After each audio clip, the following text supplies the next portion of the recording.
In this video, we're going to walk you through the process of replacing the bottom bracket on a spin bike equipped with the Morse tapered fittings. In order to gain access to our internal drivetrain, we're going to have to remove this main chain guard and then the internal half-moon chain guard that's surrounding the sprocket.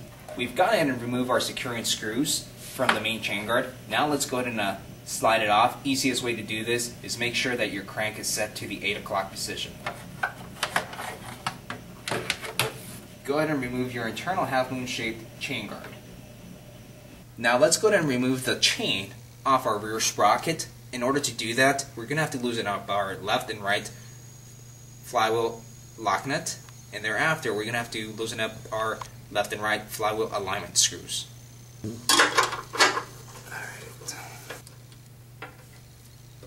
With our lock nut and flywheel alignment screw loose, let's verify whether we have enough slack. If we do, carefully pull your chain inwards and verify you don't catch your finger and roll the chain off the rear sprocket.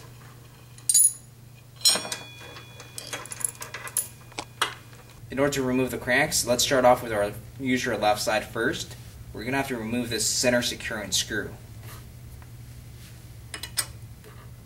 Now that we've gone ahead and removed our center securing screw from the crank, let's find our crank removing tool and let's make sure that we seat the nut of the tool fully into the base of the actual crank. We want to make sure we do this in order to prevent the actual nut from breaking inside the crank arm.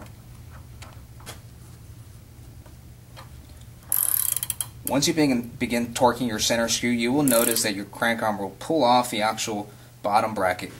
In doing so, we want to be careful that once we come towards the end, that we catch a dowel pin that clocks our crank arm to the axle of the bottom bracket. As we can see, that dowel pin is here. From the user left side, let's go and remove the bottom bracket axle securing jam nut.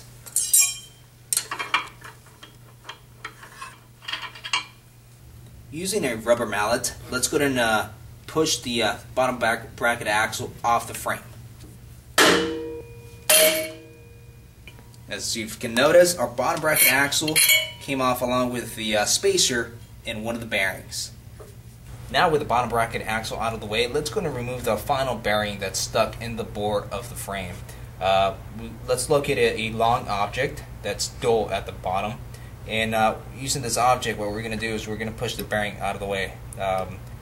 We're going to push at 4 corners or four locations in order to evenly push the bearing out. To install the new bottom bracket axle and bearings, let's start with the user right side of the frame and mount our bearing. I want to go to mount it as evenly as possible. Using our large socket, we're going to use this to push the bearing into its bore.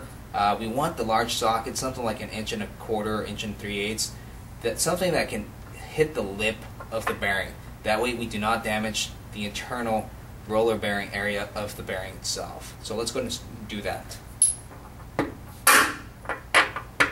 And as you can tell, our bearing is now bottomed out. With our bearing in place, let's go ahead and mount our bottom bracket axle now. One thing to note, the bottom bracket axle does have a user left and user right side. The way to identify that, the user right side will have a lip. That's going to go to the outside. You will notice that the axle will not go in by hand, so you will need your rubber mallet and you will have to strike it at the center to push it in. As you can notice, our bottom bracket axle is halfway in. Now we have to continue so we can mate the lip of the axle with the bearing. Now that the bottom bracket axle lip is mated with the user right side bearing, let's go ahead and mount our user left side bearing. But before we go ahead and do that, let's mount our spacer. And using the same process we did for the installation of the user right side bearing, let's go ahead and mount our user left side. Now that our user left side bearing is installed, let's go ahead and mount our lock nut. One thing to note, this lock nut does have a lip. That will have to be facing inwards towards the bearing. before we can go ahead and lock down this jam nut, we do have to reinstall our user right side crank arm. Let's go ahead and mount our user right side crank.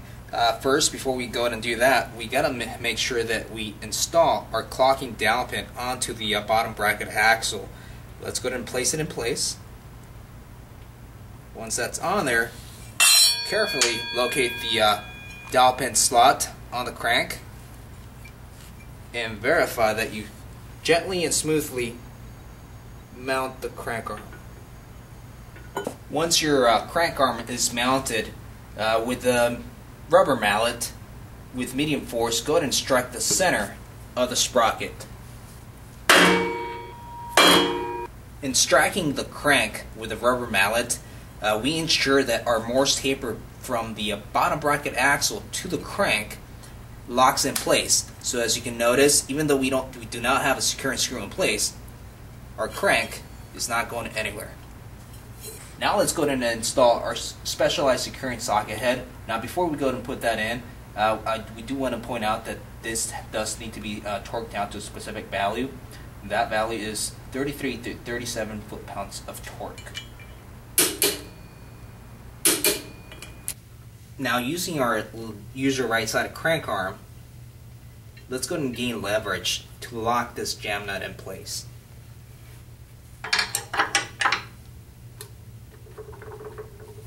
Now let's go ahead and mount our user left side crank arm. But before we go ahead and do that, let's go ahead and mount the clocking dowel pin onto the bottom bracket axle. Once that's on, let's go ahead and mount the crank arm.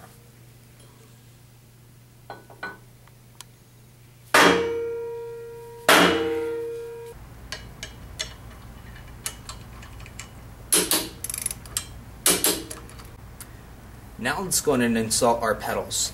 One thing to note is how to identify the user left and right. At this point, our bike is currently facing forward, and if you can notice, the axles on the pedals are facing inwards towards each other. One thing to note is that the cages are on top. This allows the foot to slide in. If the pedals are installed backwards, as shown here, and the cage is facing upwards, you'll notice that your foot will not be able to slide in. Mounting the pedal now, just go ahead and mount it or insert it into the Morse taper. It doesn't have to be on tight now. What we want to go ahead and do is leave it at the bottom, and using a rubber mallet, strike it with medium force at the center of the pedal.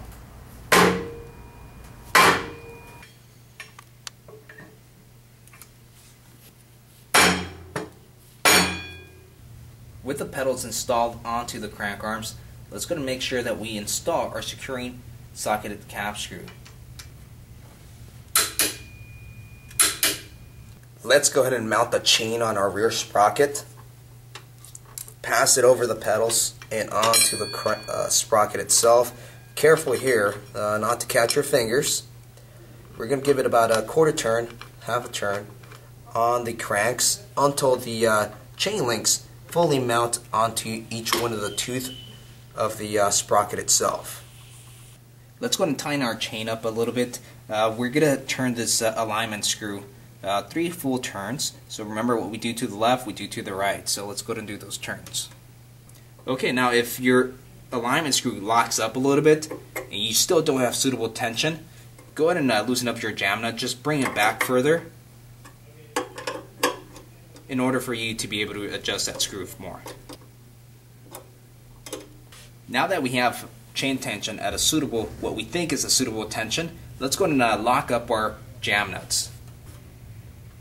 Okay, so our lock nut is tight now. Now the reason why we went ahead and did that is because we wanted to find out if our chain tension changed while we were locking our nut. Now if it did, obviously it'd be too tight. It seems tight now, but let's go ahead and measure that.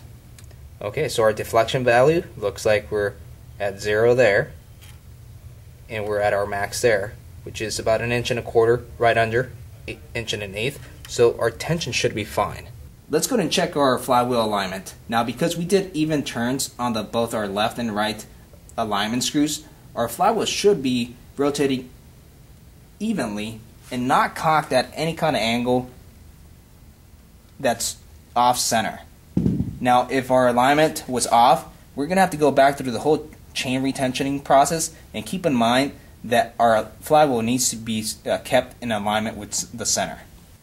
Now let's go ahead and install our half moon chain guard. Now when tightening, let's remember that this is plastic and we do not want to go too tight and cause the plastic guard to break.